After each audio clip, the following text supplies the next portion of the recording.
me tell you what, it is on body camera and video. And everybody's watching. Oh my God! Get on the ground! You're gonna get bit! Looks like they may attack her.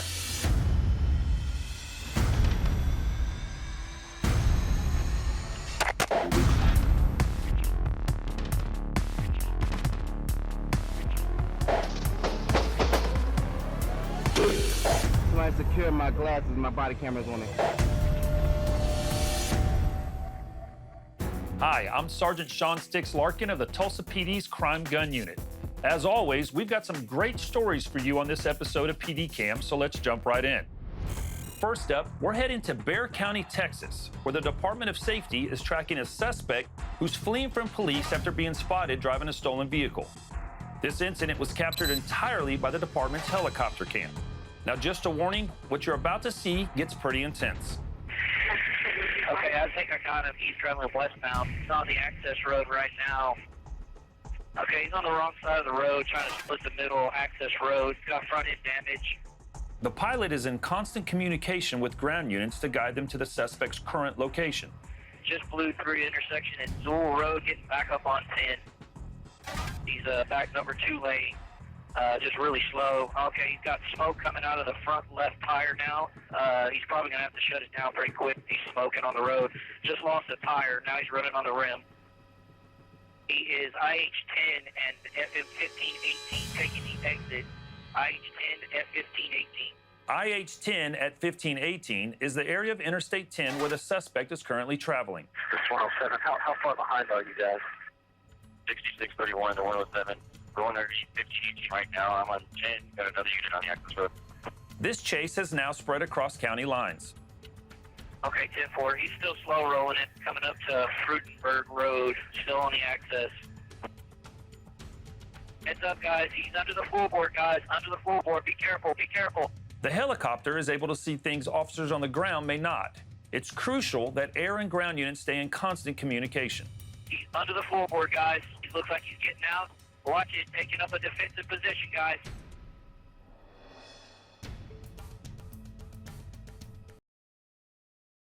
Down, troop down. Let's get EMS en route. Troops down, got a handgun. Troops down. It's gonna be a small caliber weapon, 9 mil, something like that.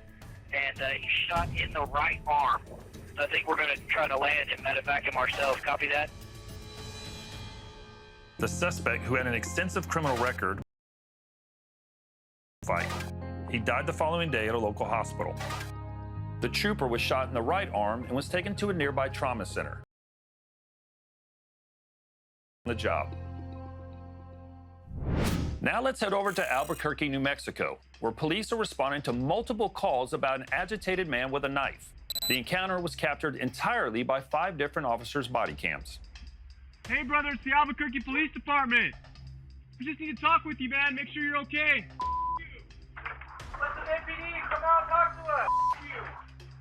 What I want you to do is I want you to drop that knife. Please put down that knife, brother, man. Hey, I've been here before, bro. We've talked before. Residents. Those connections can be invaluable when someone is in a crisis situation like this. Tell me what you're upset about, bro. You seem super angry. Stop. Kids, I need you to get out of here now. Everybody, get. Situations like this can change quickly. The safest place for any bystander is inside their home. Put the knife down, please. That's all we need your help with, okay? That's all we need your help with. Stop walking towards us, okay? You said you did nothing wrong. We're here to talk to you. Stop walking forward. Okay, we're here to talk to you. Thank you, brother. Thank you. You're doing so good. Can you stop moving towards us, though? You're doing so good, man. Just stop moving towards us. Keep them low like that, okay? Can you drop those to the ground for me, bro? She's right down there, man. We're talking to her, okay? We're here to talk to you, okay? We don't want anyone to be hurt. What about this? What if you drop the knives, we put handcuffs on you, and I let you talk to your wife before you go? How come? Don't. How's that going to help anything, brother? Don't, okay? Don't do that, man. How's that going to help anything, brother? This is a critical moment in the encounter. Now the officers are concerned the suspect may be trying to attempt suicide by cop. Please, brother. Please, man. No, don't keep walking towards us, okay? No, stop. We're backing up. We're backing up with you, brother. Hey, Luke, I'll try to save you. Yeah. Stop walking towards us. Ready? Okay, yeah. Don't throw it. Stop, okay? One more, bro. Drop the other one.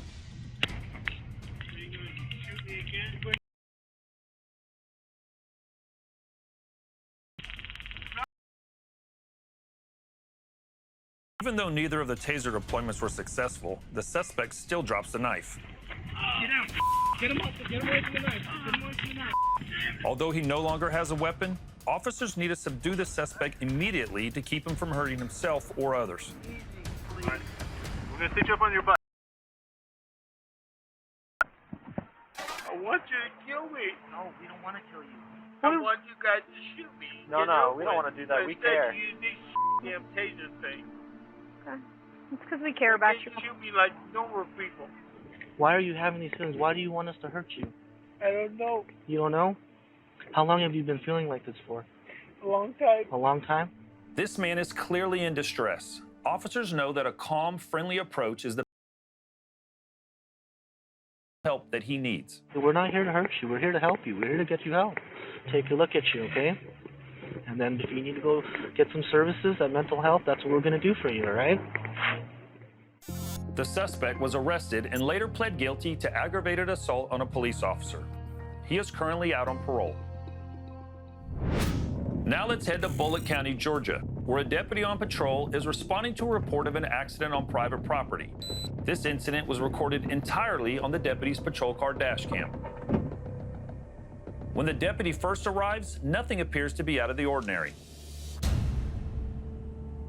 It's only when the deputy gets out of the car to inspect the scene and talk to the witness that he realizes something is very wrong.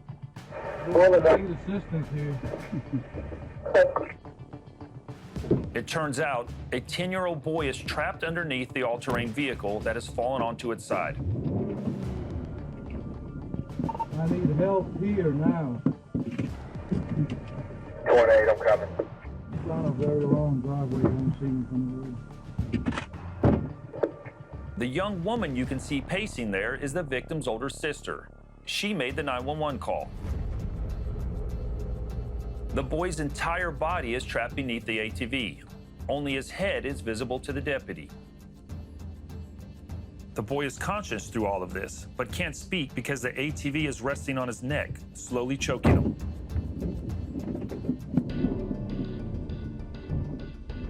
Officers are trained to wait for backup whenever possible, but in a life or death situation like this, time is of the essence. The deputy has no idea how long it could take for an EMS unit to arrive.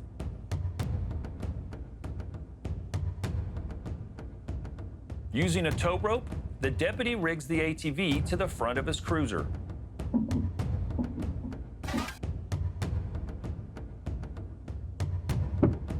By repositioning his cruiser and putting it in reverse, he's able to flip the ATV back onto its wheels, revealing the young boy pinned underneath.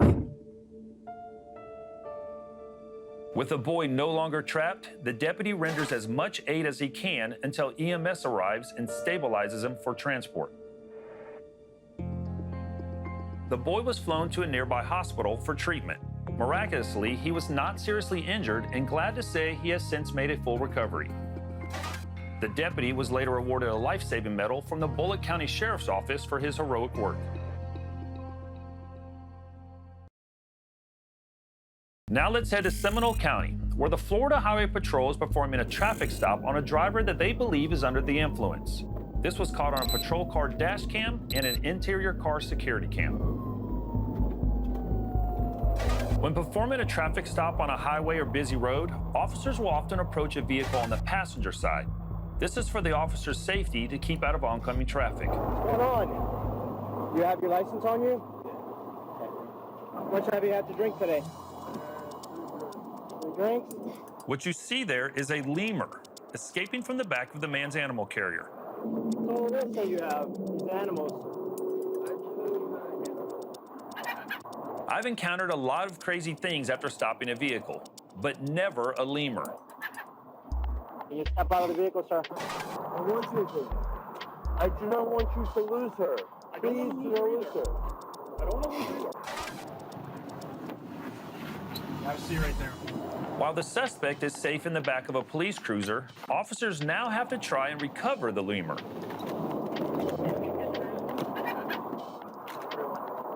I call animal control to come pick up these animals. Hey there, boss. Got a couple questions for you, buddy. Yeah. How many animals you got? Over 130. You got 130? Over 130. Over 100. How many you got with you? I have 2 rabbits. I have a kangaroo. It's a red kangaroo. It's a male. He's intact. He has testicles. Okay. There's a ring-tailed lemur. Okay. A female. A female? She's pregnant. So we're trying to capture the last one. You know your social? You guys don't know what these animals are. You're right. You're absolutely right. But we're trying to secure I do. I know you do. I believe you. We're trying to secure it to make sure I will talk to you when I know what animals are known as safe. She is okay. She's not okay. I watched you guys with her. She is not okay. Okay. Give me a second. Okay.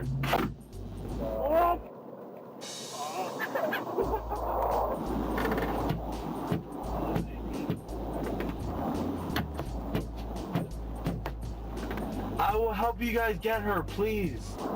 Quit banging your head. I want to help you guys. You're not going to help us. You're going to sit there. We're going to catch her. I'm an animal behaviorist. All right. You're an officer. I don't want to hurt her. We're just trying to... You guys are hurting her. No, we're not hurting her. Orlando, this is 1579. Yeah, Look, she's secured, okay? Please protect her. I got you. That's all. We'll that's take all care of I her. ask. I got you. We're You taking care can do of her. whatever you want to do with me. All right. Hang out in the car. Along with the lemur and a kangaroo, the suspect's trailer also contained a tortoise, 2 rabbits, a wallaby, a parrot, a goat, and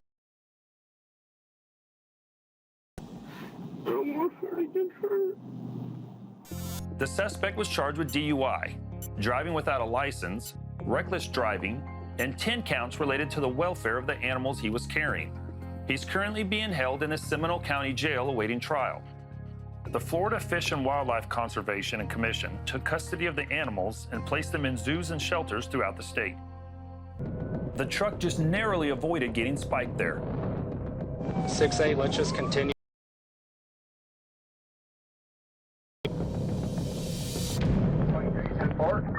That's another set of spike strips that the truck just avoided. 5 of the department's vehicle dash cameras are recording this pursuit. Stopped at the spike strip. He's still going. I don't know if we had a good hit. Operation driver's on the rear tire is flat. He's driving on the rim. This time, the truck wasn't so lucky, and the spike strip was a hit. And we're heading back towards Missoula, speed 60. Copy, headed back towards Missoula at 6 miles per hour. 6-7 notify city units along with block all off-ramps into the city. That's the spike zone, that's all done. 433, we're heading towards you.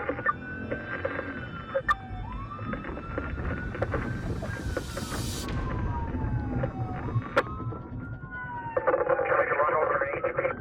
369 has lead pursuit, I'm calling it. Just be advised, they keep throwing parts and pieces of the interior out of the truck. The occupants of the truck are ripping out everything they can get their hands on and throwing it out the window in an attempt to disable pursuing vehicles. Both driver's side tires are gone, they're on rims, they're still westbound. The chase is now back in city limits, and the officers attempt a pit maneuver.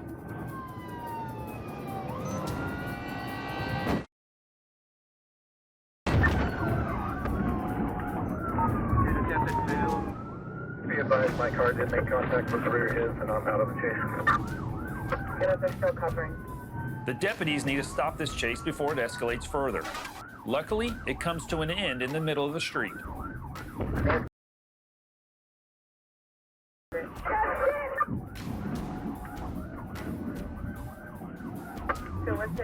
Ground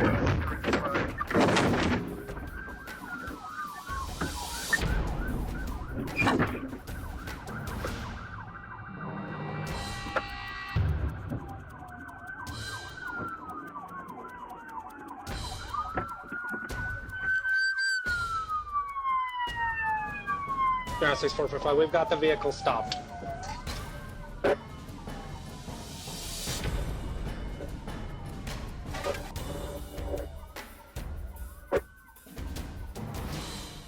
All three suspects were booked into the Missoula County Jail for felony theft. The driver was sentenced to 12 years in the Montana State Prison. He faced a broader range of felonies, including setting fire to another vehicle earlier in the day. The other male pled guilty to felony escape and was sentenced to 5 years. The female was arrested but not charged. Joining us now from the Missoula County Sheriff's Office, Captain Bill Burt. Captain, thank you so much for being here on PD Cam with us. Thank you. So how long did this? About 60 miles and went on for about an hour, which was frightening for all of us. Pursuits in themselves are dangerous. We know that. What are the things that you as a supervisor think about whenever officers are involved in pursuits? There is a huge need to make sure that we're not going to endanger the public more than what is necessary to apprehend these folks. So I was concerned about it getting turned around and heading back into the city. And in this particular case, these two were both high on methamphetamine and had been for several days. They were going to do whatever they could to get away. They talked in subsequent interviews about wishing they had handguns because people would have died. They were that desperate to get away. They were not going to be caught. There was a couple attempts at deploying stop sticks here to flatten the tires, slow the vehicle down. 6A, let's just continue and hopefully HP can get him hit. This was a great place for deployment just because there's nowhere to go. They have two choices, one to stop and one to run them over. This ultimately ended up being the good hit that flattened the tires on the driver's side. Just be advised, they keep throwing parts and pieces of the interior out of the truck. What all were they throwing out of there? Headrests, pieces of the glove compartment, the center console. One device was what one of the suspects claimed to be a homemade grenade. Not much of a grenade. It went off in his hand and only caused minor burning. They had a belief that if they threw enough items at us, that we would just stop chasing them. Yeah, but it sounds like you guys had 10 plus cars, so you guys were going to continue. Even if one car went down, we're going to keep going. If our tires had looked like theirs, we would have kept going. Right. How many cars were actually involved in the pursuit? We had at least 5 from the Sheriff's Office, 6 or 7 from the Missoula City Police Department, and the Highway Patrol had 3 or 4. In addition to that, United States Forest Service had 2 vehicles involved as well. Wow. But nobody got hurt, and that was the important thing. Captain Burt, thank you for taking the time to be here with us today. We really appreciate it. Thank you. That does it for this episode of PD Cam. We'll catch you next time.